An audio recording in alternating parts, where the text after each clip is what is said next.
So here's a drone shot from the Palisades in LA from earlier today. Looks kind of reminiscent of, so keep that in mind when we're talking about capitalism and imperialism. 1/10,000th of the horror, still part of the same system. Let's get into it. Here in LA pointed out that 23 million was cut from the LA Fire Department budget, amongst other departments, so they could give the LAPD 138 million increase, even though crime is lower and has decreased and there are fewer cops. So Okay, pause right there because we don't want to spread any Khloe Kardashian level misinformation.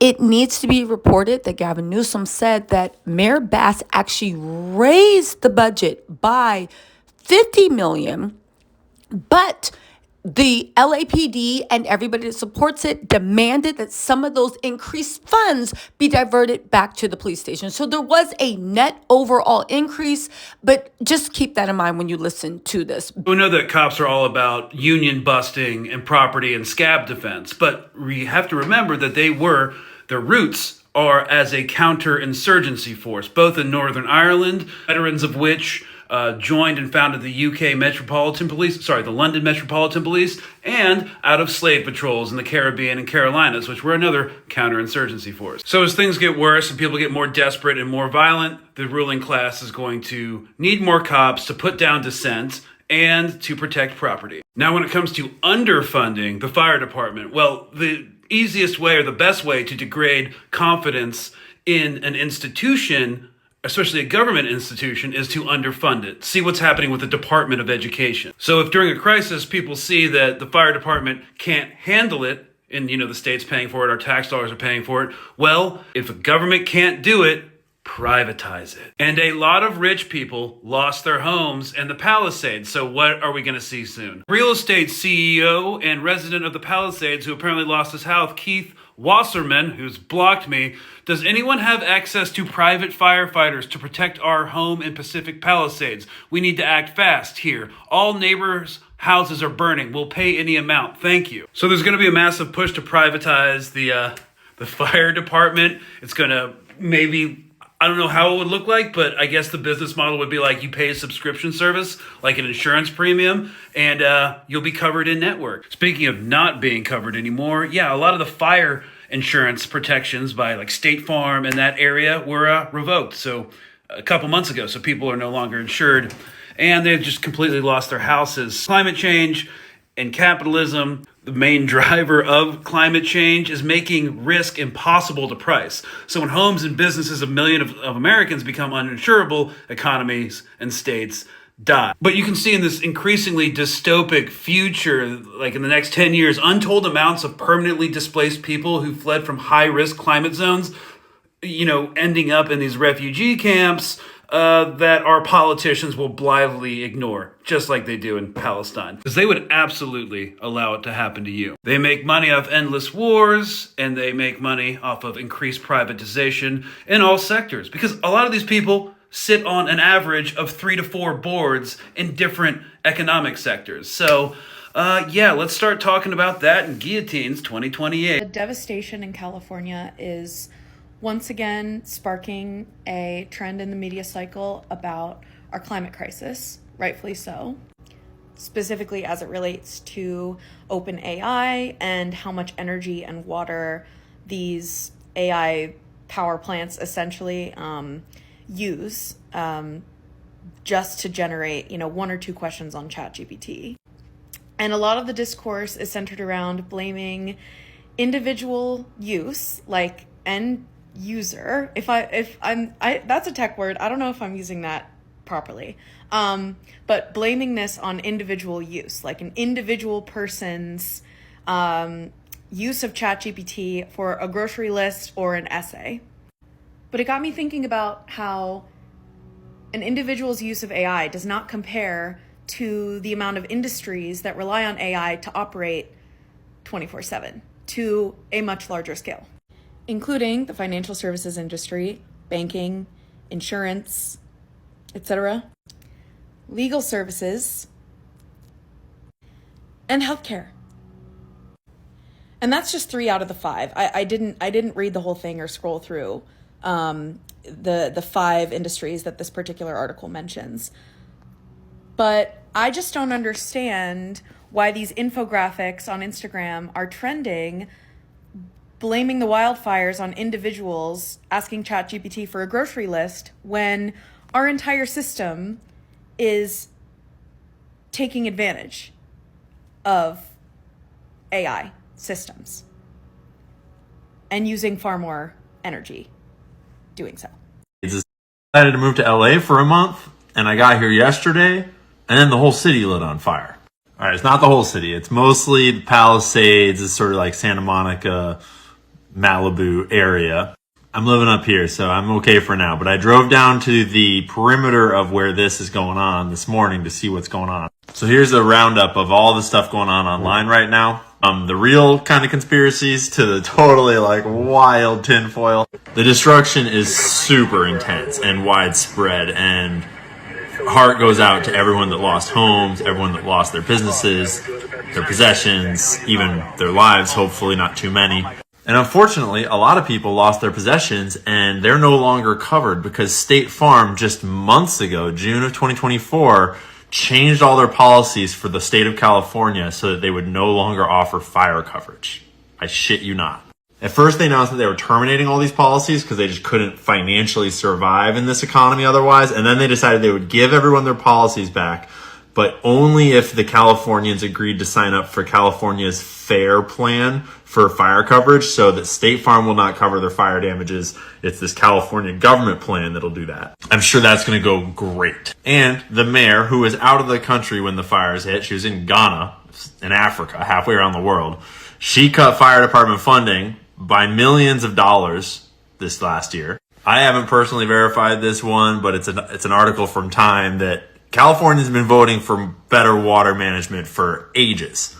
Nothing getting done about it. And actually, Trump was on the Joe Rogan Experience just like a couple months ago, and he got made fun of for talking about California's water problem, how they diverted all this water to take care of a certain kind of fish that they should be diverting straight into California, because when these fires broke out, there are widespread reports that fire hydrants had no water in them. And so there was no water to fight the fires. So in Los Angeles, you can't get proper amounts of water. Right. And it's unbelievably expensive. And you might have a house in Beverly Hills, and they're actually thinking about rationing water. Can you believe it? They said, we have no water. I said, do you have a drought? No, we don't have a drought. I said, why don't you have no water? Because the water isn't allowed to flow down. It's got a natural flow from Canada all the way up north of water, more water than they could ever use. And in order to protect a tiny little fish, the water up north gets routed into the Pacific Ocean. Millions and millions of gallons of water gets poured. You got to see this. We're driving up, and I had never seen it. I mean, love them or hate them, but that really happened. It's like, what? Now, the internet's full of people bringing up different causes and claims. I don't see the mainstream media or like the mainstream narrative asking at all how the fire started. I have no idea how they started.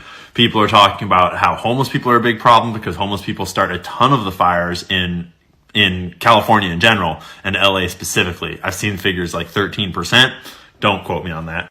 The high winds obviously played a huge role and should have given the fire teams advance warning, which, you know, it sounds like they did do some level of preparation with what limited resources they had. People are also blaming really poor or non-existent brush management and forest management. These forests have been untended for years, decades maybe. And that's on like the county and the state, I guess, like the Forest Service for cleaning up and keep it and maybe control burning, which they don't do anymore. I don't know how to pin down the reason. I have no idea, and I'm not an expert. So that's just what people are talking about. DEI is also coming up a lot because we're now measuring how many black and trans and Latino people are on the fire team, because that totally matters when your house is burning. But then there's UFO stuff. There's always UFO stuff nowadays. People noted that on live TV in the broadcast, they could see what appeared to be UFOs shooting through right there. Pew! And then there's another one that shoots through in a second, right? Then someone found this footage on a Santa Monica beach cam. This one's much smaller, but it's like a little glowing orb dot that like flies down in here. I don't even know if you can see it. And then it flies out right there. Then it kind of zigs and zags around out here a little bit. Who knows what it is? So yeah, there's aliens now. Or government orbs or like Lord knows what. And the fires are still raging. This is a photo from last night taken from the air. This is the route into LAX. So like that's the whole hillside there. This is greater Los Angeles is over here to the right. So this is like Santa Monica right here. I'm currently living up here in this whole patch of light. And then we've even got the like deep truthers like Liz Crokin's talking about the Getty Museum burning, about child trafficking, and about how this ties to possibly to Diddy and to Hollywood falling down, and maybe they're like burning evidence. And it's like, dude, maybe, but I kind of doubt it. But Liz is right about the Getty, and you should go down the Getty rabbit hole because it's super dark. Basically, there's a million theories flying around right now, and none of it is really like super it's fires and people's homes are burning and the evacuation is wild and it's still not under control. The winds are going to get worse tonight. So expect this story to develop more. I don't expect us to have any like closure or understanding of what caused it. It's just going to suck. Once it clears out a little bit next week, I'll go down and kind of like get a look at it. But for now, the most important thing is that I stay out of the way, that we let the first responders do their jobs, and we pray for the people who are affected by this, because it doesn't matter if you're rich or poor, we're all people, and no one wants to see their homes, their livelihoods burned to the ground. Well, it's as close as you get to the Palisades fires. They've got everything blocked off, as they should. But down that way, about, a mile or two, is where Pacific Palisades starts. It's funny though, LA's just going about its business. Homie's out for a run this morning. Going for a bike ride. While the city right there is on fire. Piece of ash just dropped out of the sky. Pretty big piece of ash too. Here's another one.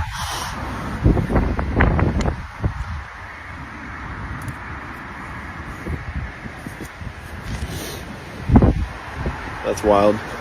So Wildfires in the Pacific Palisades are so devastating. I think that this will go down in history as being very apocalyptic and reshaping LA County's landscape.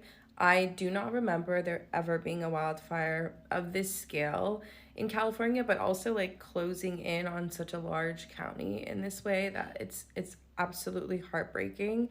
But every time there is a wildfire, I think of this indigenous wisdom that I learned when I was a lot younger. And it was that you have to take care of the trees and the brush and the forest in California in order to prevent fires like this happening. And the way that you prevent it is not to keep fires from not happening, but to control the way in which fires are happening. And so there are a lot of indigenous communities in California that understand how to work with the land, how to strategically burn things, how to move aside brush.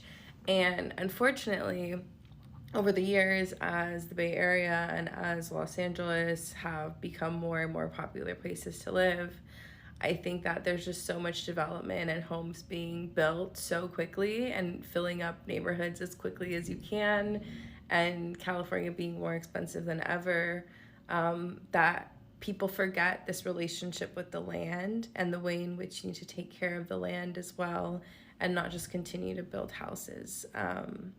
And it breaks my heart every time we have a wildfire, because I wonder how many lives, how many homes, how many things could be saved if we just listen to indigenous